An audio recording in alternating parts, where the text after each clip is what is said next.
I think a lot of people would look at your history and say, you know, Larry got a lot of directors started, you know, the Ty Wests of the world and things, but, you know, people probably wouldn't think of a lot of the producers that also came out of Glass Eye. It all started at Liberty Kid. I got a call from a friend of a friend, Alicia Vancouvering, and they wanted a production coordinator. I had never worked on set.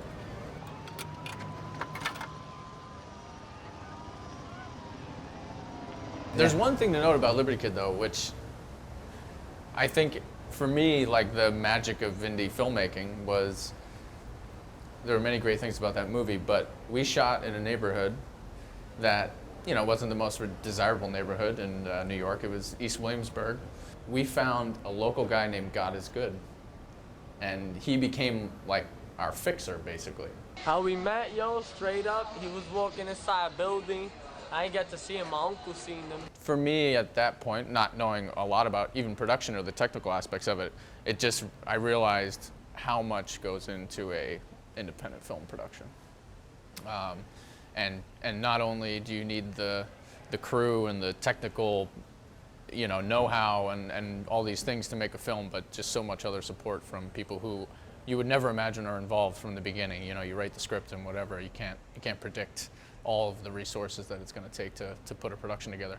And which was so beautiful about Glass Eye, everything seemed organic like that, from the first movie I did there to, you know, today.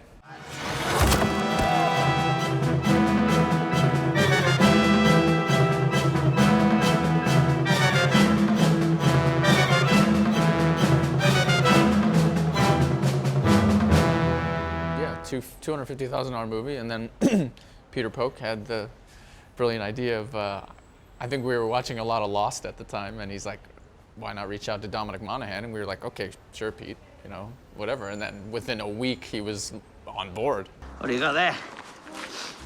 Sandwich. What, which? Sandwich. It's food. Food? It's 2 lumps of bread with something in the middle. It's genius. Ah, it's queer.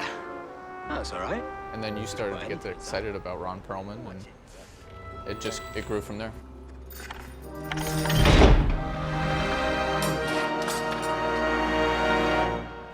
To me, it felt like a very special time at Glass Eye. What we would call the MPI slate, Bitter Feast, Stakeland, Hypothermia, you know, those kind of things, and I Sell the Dead, you know, prior to that.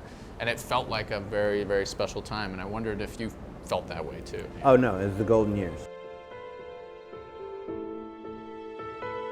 It was $100 grand, $250 grand, and $650. It was like a $1 million slate was the thing. Could you imagine? It's unbelievable. But a testament to the precedent that you set at Glass Eye, which is you know, surrounding Glass Eye with filmmakers who are willing to, you know, make art and with the tools that they have for, you know, these budgets, and just surrounding yourself with smart people.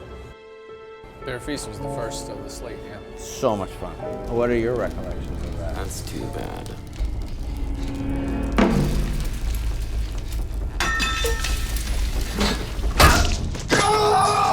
I was very clear, Mr. Franks. Over, easy. No running yellow. Bro, the yellow. You broke the yellow. What a wacky script. I mean, and funny. Execution-wise, just a movie that you could just totally, you know, mis-execute that movie, and it could be a disaster. But Joe had such a beautiful command of that movie and that story, and James LeGros, I think, and Josh Leonard for that matter. I think they both really embraced what that movie was going to be. Stakeland, my takeaway from Stakeland will be certainly those early meetings in Nick D'Amici's apartment, you know, with the script and the many evolutions. I mean, it started as a web series where, you know, he was, Mr. was dealing with detectives, the NYPD detectives. Do you remember that? On the Halfway through the wheelchair? script, he was in a wheelchair on a bridge, and there was an IV drip. Oh, I was like, Nick, no, not a wheelchair. Nick, I don't know. So it was fun. I mean, because a testament to Nick, he's always willing to take, you know, constructive notes on where to go with these things, you know. But His imagination is huge, huge imagination.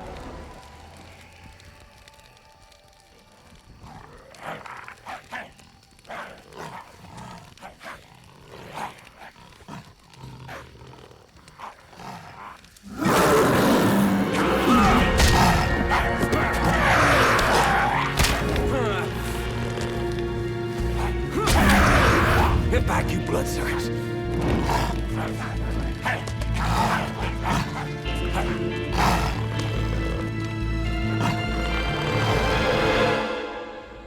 One of the big takeaways from hypothermia was we needed an ice fishing house. And in New York, which we were shooting the film upstate, you would think it would be a thing, but the weather was even enough unpredictable that they wouldn't sell ice houses.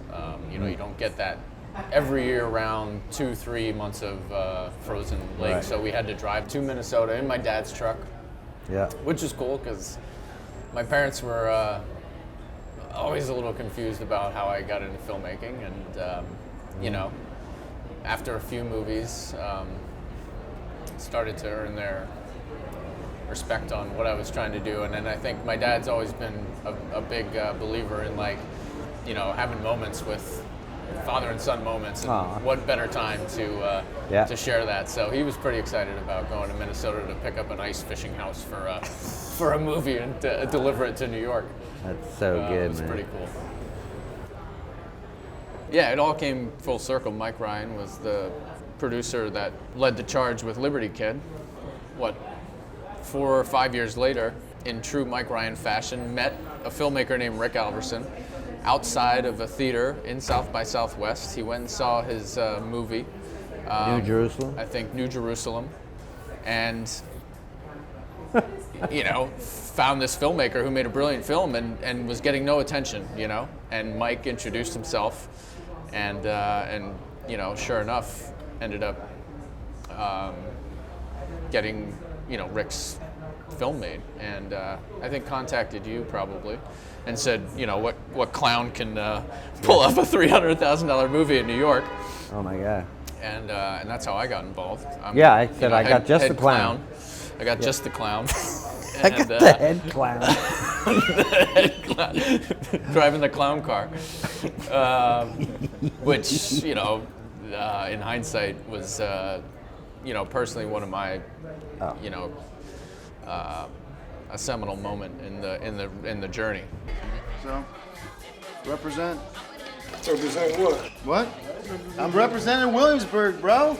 You gotta respect where I come from, because I respect where you come from. Come on. You know where we come from, cuz? We come from the hood. The coolest thing about the comedy getting into Sundance was, you would imagine there's a lot of politics involved, and there's, who do you know, and everybody's lobbying for, late submissions and all this stuff. And we submitted without any contacts. We weren't reaching out to any programmers at the time saying, oh, here's our new film or here's our next film. And the film literally just got in on its merits.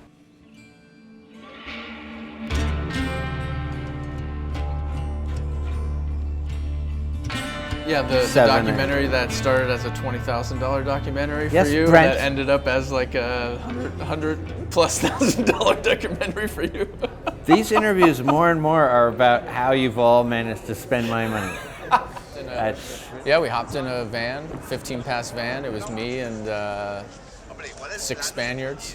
Started doing a tour, which took us all the way from New York City to down through Washington, D.C. to Tennessee, and then back through Cincinnati, Pittsburgh, and then we did a western swing, which took us through Texas and California, visiting everything from cowboy churches to snake handler churches to biker churches, Bikers for Christ, Surfers for Christ. To this day, all the wacky filming experiences I've had, the one that might stand out the most is being in what was formerly a schoolhouse, a one-room schoolhouse in West Virginia, rocking out with poisonous snakes.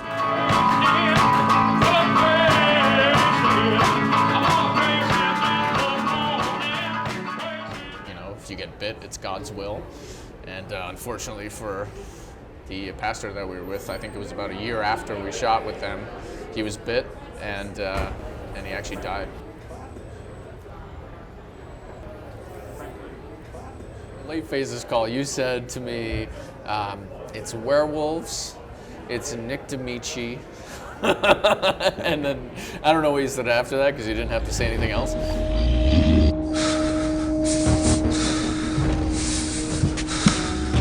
1, 2, 3, 4.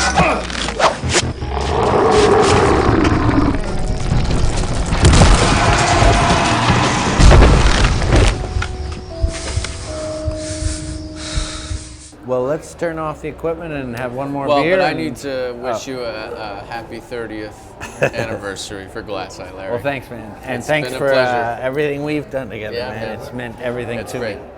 Very Good.